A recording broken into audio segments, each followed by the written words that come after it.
Kata Rasulullah sallallahu alaihi wasallam, sittatu asya'in tukhbitul amal. Ada 6 sifat yang menghancurkan amal kebaikanmu. 1, kata Nabi, al-istighalu bi uyubil khalqi. Suka sekali cari jeleknya orang, dia lupa jeleknya dirinya sendiri. Ini ya, Pak Gosip. Semua mau diurusi. Jeleknya orang dia nampak. Dia tidak tahu jelek dirinya. Yang orang Melayu mengatakan, semut seberang lautan tampak olehnya, sementara gajah di pelupuk matanya tidak terlihat. Kan aneh, semut yang jauh dia bisa lihat, sementara gajah di depan matanya dia tidak lihat. Ini banyak orang seperti ini, Pak. Jeleknya orang dia tahu semua, sementara keburukan dirinya dia tidak urusi. Maka Nabi menjelaskan, beruntunglah orang-orang yang terlalu sibuk mencari kekurangan dirinya sehingga tidak punya waktu untuk mencari aib dan kekurangan orang lain. Ada ibu-ibu bilang begini, Ustadz, kan cocok itu yang saya bilang. Memang begitu. Justru benarnya kita cerita namanya ghibah. Kalau salah namanya fitnah. Waktu Nabi Isra Mi'raj, Nabi diperlihatkan ada manusia yang kukunya terbuat dari tembaga api neraka. Kukunya panjang, dia cakar mukanya. Tapi dia bilang sakit. Nah cakar Ji, sakit tapi dia cakar. Lalu dia makan bangkai orang mati di depannya. Dia makan bangkai. Nabi lalu bertanya, Jibril, siapa itu? Belen-belen sekali, dongo, buntu. Masa dia tahu itu mukanya sakit ngecakar? Masa dia tahu itu bangkai dia makan? Siapa dia Jibril? Jibril menjawab, itulah umatmu yang suka menceritakan kejelekan orang. Pemilu kemarin, Pilpres kemarin, banyak orang hancur amalnya, Pak. Facebook, Twitter, WhatsApp, dia share semua kejelekannya orang. Jeleknya orang semua ditabur. Caleg-caleg lawannya dijelek-jelekkan semua. Nah, itu hancur amalnya. Itu nanti di akhirat kan ada orang datang. Ya Allah, ini puasaku. Datang tetangganya, tunggu dulu Tuhan. Saya pernah bertetangga itu di Ternate. Nah gosip Kak. Katanya anakku yang lurus rambutnya bukan anaknya suamiku. Karena suamiku keriting rambutnya. Dia tidak tahu anaknya lurus rambutnya karena sudah direwonding. Gara-gara fitnahnya, saya malu satu kota. Saya minta keadilan. Allah berfirman, ya sudah, ambil itu puasanya. Habis puasanya 3 tahun. Habis puasanya 5 tahun. Saya ada yang datang. Saya juga ya Allah, saya pernah dicerita, katanya mobilku hasil korupsi. Gara-gara fitnahnya, saya tidak diangkat jadi pegawai negeri. Saya tetap menjadi PTT, pegawai tidak tetap. Sudah itu TTP lagi, tetap tidak pegawai. Saya minta keadilan di Allah. Allah berfirman, ya sudah, ambil puasanya, ambil sholatnya. Habis puasa, ambil sholat. Store lagi. Ya Allah, ini hajiku. Datang lagi tetangganya. Tunggu dulu Tuhan, saya juga pernah difitnah. Gara-gara fitnahnya saya kalah di caleg.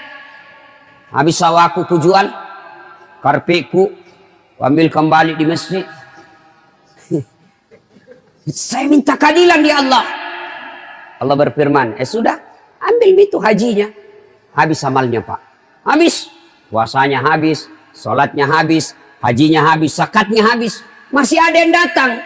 Ya Allah, saya juga pernah dicerita kejelekanku. Allah berfirman, bagaimana? Habis amalku ya Allah. Bagaimana lagi? Sudah habis amalku. Kata Allah, supaya adil, ambil dosanya itu orang pernah kau sakiti. Ambil semua dosanya itu orang pernah kau fitnah. Ambil semua dosanya itu orang pernah kau hina. Habis amal kebaikannya, dosanya orang masuk. Maka saya Pak, kalau nabuli ke orang di medsos, saya bilang, habis tong itu amalmu. Cari tamat terus. Cabut itu amalmu. Jadi kalau ada orang datang, Ustaz, nah benci sekali ke itu. Kenapa kau bilang, Dek? Nah cerita sama jelek tak? Bukan nak benci kak itu, Dek. Nah sayang kak. Maksudnya apa? Nanti amalnya itu nak kasih kak. Kalau dia mati, nak aku ambil semua amalnya. Ambil dosaku. Maka bapak-bapak, kalau ada orang cerita jelek tak, diam. Nah kasih amalnya, dia kasih dosa tak. Ini ibu-ibu biasa ini. Saya sekali ibu-ibu sedikit di sini. Ibu-ibu kan sifatnya itu seperti toge. Tahu toge pak? Coba lihat itu toge. Suka ikut campur toh? Bikin kit soto Banjar ada. Gado-gado ada. Pecel ada. Tahu isi ada. Jalang kote ada. Selalu ikut campur toh? Karena dia selalu ikut campur, maka itu toge takdirnya semua bengkok. Tidak ada itu toge yang lurus. Bengkok semua pak. Maka kalau ada orang pagi-pagi gosip teriaki saja, woi toge nih Kata Al-Quran, ayuhibbu ahadukum, sukakah kamu memakan bangkai sesamamu manusia? Sudahlah. Suatu kali Umar bin Khattab datang menghadap Nabi. Ya Rasulullah, ada anak muda, baik sekali agamanya, soleh. Dia akan menikah. Sayangnya perempuan yang dia mau nikahi ini mantan pelacur. Ini laki-laki baik sekali, kasihan. Dan dia tidak tahu siapa calon istrinya. Apakah saya kasih tahu, ya Rasul, ini laki-laki siapa, ini perempuan dia mau peristrikan? Nabi kalau bahasa di Makassar, Umar, kenapa kau sibuk? Apa urusanmu? Kenapa kau urusi orang? Kau tahu enggak kenapa itu laki-laki dia tidak tahu aibnya itu perempuan? Kau tahu enggak kenapa ini laki-laki dia tidak bisa tahu itu rahasianya itu perempuan? Siapa yang tutup rahasianya ini perempuan? Allah Subhanahu wa taala. Kenapa kau yang ingin membongkarnya? Jadi Ramadan tinggalkan gosip. Kalau ada yang datang, anu. Tahu usah bos. Anu. Sama kok. Ya. Sudah Mi. Yang bagus kalau datang orang, apa kita bilang? Ustadz, katanya anu. Maka yang baik kita ucapkan apa? Na'udzubillah min zalik. Kita berlindung kepada Allah dari keburukan seperti itu. Cuma kan kita tidak. Iyo. Dan bisa malmu bos. Satu, yang menghancurkan amal, suka cerita kejelekan orang. Ada orang yang boleh mencari-cari kejelekan orang. Ada pekerjaan yang malah dituntut mencari-cari kejelekan orang. Siapa? Jaksa, hakim, polisi. Itu cari-cari jeleknya orang. Tujuannya apa? Bukan cari uang. Ada juga itu pak, aparat. Mana ini pasal ini. Aman. UUD, ujung-ujungnya duit. GBHN. Apa itu? KUHP, kasih uang habis perkara. Ada yang begitu. Nah ini tentu lebih besar lagi dosanya. Bukan menegakkan keadilan tapi memeras. Kenapa hakim, jaksa, polisi boleh mencari-cari kejelekan orang? Tujuannya apa? Supaya ditahu itu kejahatan, lalu diberitahukan kepada orang lain supaya dia tidak mengikuti kejahatan itu. Itu tujuannya. Yang kedua, yang menghancurkan amal. Apa itu? Qaswatul qalbi. Apa itu Ustaz? Keras hati. Maket doatina. Tidak mempan nasihat. Mudah-mudahan yang cepat pulang tadi ini itu bukan keras hati. Pada zaman Nabi itu pak, kalau ada orang mau ceramah dia pergi, Nabi bilang innal munafikin, itu orang munafik, tidak dengar dakwah. Ada itu yang begitu pak. Itu pada zaman Nabi, kalau orang mau ceramah, makanya itu teman-teman kita tablik. Kalau dia mau dengar, mau baca buku, udah sumber kumpul itu. Sumber kumpul semua. Memang begitu. pada zaman Nabi. Kita mau ceramah, mana pintu kulompati ini? Lihat dulu. Tahu Al-Quran. Bismillahirrahmanirrahim. Innamal mu'minuna alladzina isa sukirallah wajilat qulubuhum wa iza tuliyat alaihim ayatuhum sadathum imanan wa ala rabbihim yatawakkalun. Orang beriman itu yang bagus imannya apabila dia dengar nama Allah bergetar hatinya, disebutkan nama Allah bergetar hatinya. Yang kedua, apabila dibacakan ayat Allah bertambah imannya. Ini dibacakan ayat Allah pulang. Itu orang Islam Pak dalam masjid. Orang Islam dalam masjid seperti ikan dalam air. Ada enggak ikan Pak? Coba lihat itu ikan kalau dalam air. Senang itu Pak, berenang ke sana kemari. Bapak-bapak, ada ikan tidak senang air? Ada? Pak, kira-kira ada ikan tidak senang air? Ada Pak? Ada. Ikan mau mati. Itu kalau ada ikan sudah tidak senang air, mau mati tuh. Jadi kalau ada orang ceramah dia keluar, mau mati tuh. Pernah saya selesai ceramah begini, tiba-tiba ada orang tua datang. Kusesa kena, kusisa saya kena. Kenapa Ji? Dari tadi saya mau kencing. Saya mau keluar, terpaksa ku tahan. Kalau yang mau kencing silakan Pak. Nah, Bapak saudara-saudara sekalian, ya. Nah, itu tanda orang beriman. Dibacakan ayat Allah bertambah imannya. Kalau Bapak selesai dengar ceramah senang perasaannya, Bapak beriman. Tapi kalau dengar ceramah, selesai dengar ceramah, Nabi bilang, Pak Satpol PP, Pak Fandi, jangan mau lagi panggil itu ceramah.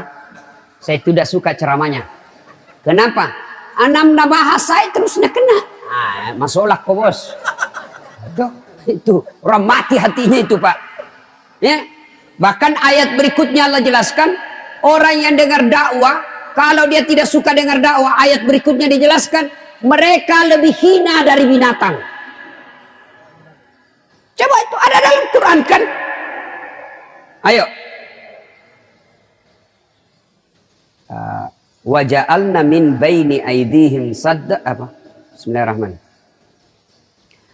Kau sampaikan ayat Allah atau tidak, sama saja la yu'minun, mereka tidak akan beriman. Kau sampaikan ayat Allah atau tidak, kau ceramai atau tidak, kau nasihati atau tidak, kau dakwai atau tidak, sama saja mereka tidak akan beriman. Bahkan ayat berikutnya dijelaskan, khatamallahu, punya hati tapi tidak bisa dia pakai, punya mata tidak bisa melihat, punya telinga tidak mendengar, mereka lebih hina dari binatang.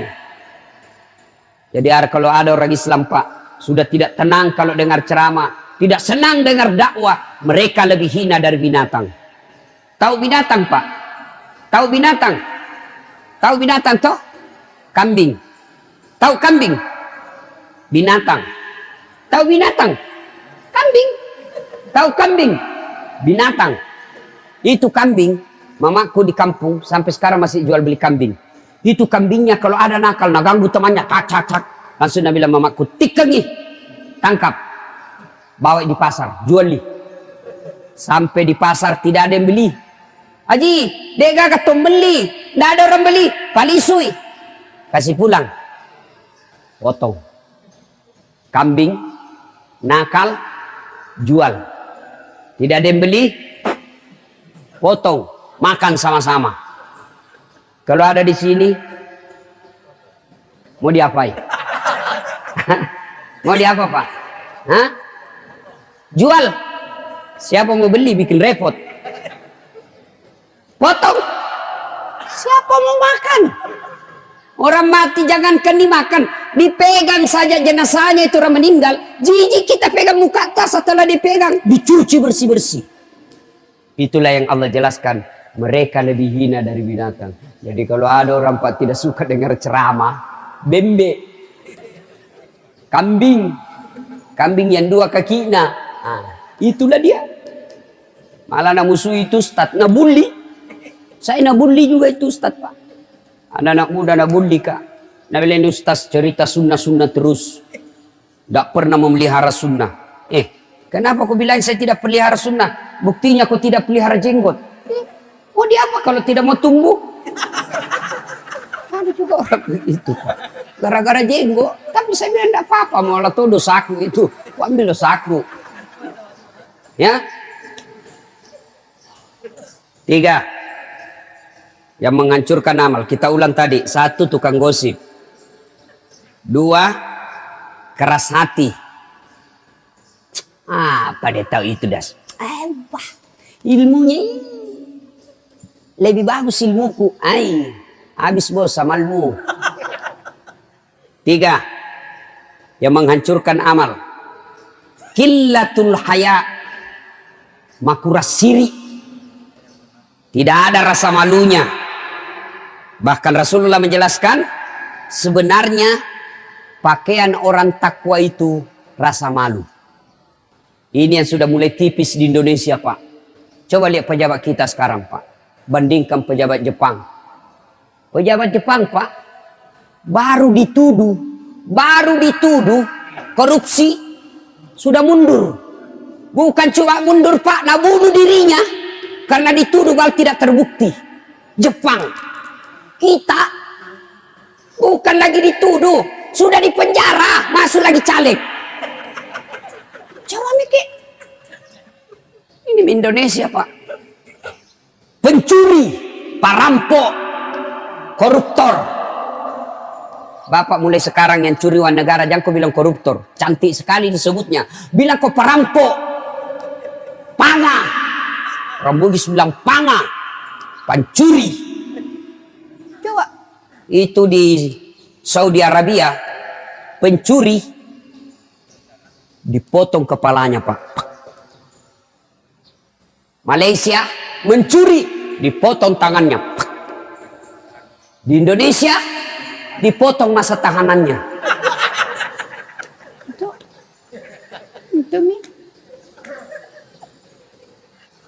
dulu. Malu itu, Pak, orang kalau dibilang mencuri, malu. Sekarang tidak malu, Pak. Dulu malu orang pakai plat merah urusan pribadi dulu. Sekarang anaknya pakai pergi kuliah plat merah, kuras siri. Itu orang Bugis, Pak, ada namanya siri. Demi siri dia bisa berkelahi. Kalau numpaka siri itu ada tradisi orang Bugis dulu, Pak, baku tikam satu sarung. Kalau kau tuduh dan tidak dibuktikan tuduhannya, ayo kita baku tikam supaya tidak lari kita dalam sarung di sungai. Saya pernah lihat waktu saya masih SD itu, Pak, baku tikam dalam sarung, Pak, supaya tidak lari, tidak mempan. Tikam-tikam tidak mempan, Pak, kebal. Sebelum dia baku tikam ada lagi, Pak, apa, ditanam kakinya di sawah, baru di apa namanya itu, kalau orang Bugis bilang lancai, ditanam kakinya sampai mata kaki, baru dipak untuk membuktikan dia bohong atau tidak. Kalau masih tahan itu baru baku tikam. Demi siri. Dulu itu cewek kalau lewat pakaian mini-mini, apa orang bilang, kuras siri. Dan sekali malunya itu kelihatan semua pahanya. Dulu. Sekarang sini, Pak, bapaknya haji, mamanya haji, pergi pengantin, bapaknya pakai songkok, mamanya pakai jilbab besar. Nah, pegang anaknya di sini, baru apa? Nggak pakai jilbab, anaknya kelihatan dadanya, kelihatan pahanya. Modern tidak, dongok. Ini, Pak, ini kita. Dulu kalau ada perempuan hamil di luar nikah, apa dia bilang? Bunuh itu. Pergi kok. Kasih malu kita. Dulu. Kalau ada cewek dibonceng sama cowoknya, dipanggil itu anak, dia cari itu bapaknya. Mana itu adekmu yang cewek? Piko cari siapa yang bonceng, pukul itu yang bonceng, pukul juga itu adekmu. Kasih baku pukul. Dulu. Sekarang anaknya cewek, tinggal malam minggu di rumah, yang keluar kok nak. Nanti dia bilang korang tidak laku. Orang kalau berhasil puasanya, rasa malunya tinggi. Kalau bapak merasa berhasil puasa, tapi tidak punya rasa malu, tidak ada itu pak. Dan sekarang pak yang namanya budaya malu hilang. Haji, tiap tahun pergi umroh. Azan di masjid, ayalah salat. Double 3. Mendomi. Haji padomeng. Kurang siri. Itu banyak begitu. Jadi kalau kau sudah haji, datanglah ke masjid. Sudah muka-muka sakaratil maut. Masih juga kalau lihat cewek, anak-anak. Sudah 70 umurnya. Semua kurang siri, semua itu habis sama lu. Ya. Nah ibu bapak saudara-saudara sekalian, masih ada 3 tapi waktu yang sangat terbatas. Saya harus ke bandara karena penerbangan saya 6:30. Ini saja tausiah kita, mudah-mudahan ada manfaat. Pelihara amal pak, akhir Ramadan ini kencangkan pak. Nabi akhir Ramadan kencangkan ikat pinggangnya, tidur. Kalau Nabi sedikit tidurnya, kalau kita sedikit-sedikit tidur. Ya kan beda sedikit saja pak. Nabi itu sedikit makannya, kita sedikit-sedikit makan. Satu yang kita suka itu sunnahnya Nabi apa? Poligami. Nah, itu aja dia suka. Sudah haji, sudah 2 istrinya, mau kawin lagi. Haji, kawin lagi na 2 mina bilang sunnah Rasul. Oh iya tahu. Ampa cocok. Sekalinya sholat cepat sekali pak. Sholat duhur cepat, Allahu Akbar. Bilang, ani kenapa cepat sekali? Nabi itu kalau sholat sampai bengkak betisnya, apa dia bilang? Itu kan Nabi. Saya bukan Nabi. Istrinya Nabi sungguh. Coba. Ya, Bapak saudara-saudara sekalian, akhir Ramadan rapatkan, kuatkan kembali pak. Karena di akhir Ramadan ada satu malam yang lebih mulia dari 1000 bulan, disebut Lailatul Qadar. Malam penentuan. Malam Lailatul Qadar itu jumhur ulama, mayoritas ulama berpendapat 10 malam terakhir. Jadi bapak datang ke masjid itikaf. Itikaf itu datang ke masjid pak. Bapak tidak bisa tahajud, tidak bisa ngaji, duduk saja pak, duduk saja. Itu namanya. Boleh dapat pahala bapak. Duduk saja sampai tidur. Nah, jangan ada orang pergi itikaf di masjid pak. Pergi itikaf bawa bantal, bawa sedih. Saya bukan itikaf pindah tempat tidur itu beleng-beleng. Kalau pergi ke masjid, dia pindah tempat tidur, datang ke masjid, ngaji pak, capek ngaji, bapak berdiri lagi, jalan-jalan keliling masjid, duduk lagi, itikaf. Bapak lagi itikaf, turun Lailatul Qadar, maka sama halnya pak, lebih mulia pak. Bapak sholat tahajud 83 tahun berturut-turut. 83 tahun. Bapak pernah sholat di sini 83 tahun berturut-turut, tidak pernah berhenti. Pernah. Tarawih saja 20 rakaat, nah bapak menyerah. Apalagi kalau imamnya panjang-panjang, langsung mengomel semua pulang. Soalin gitu tadi imam, dia siksa kita. Kenapa? Sembahyang subuh surah Yasin dia bagi 2. Demikian, mudah-mudahan ada manfaat. Lebih dan kurangnya mohon dimaafkan. Non wal kalam ya misrun. Billahi fisabilil haq. Assalamualaikum warahmatullahi wabarakatuh.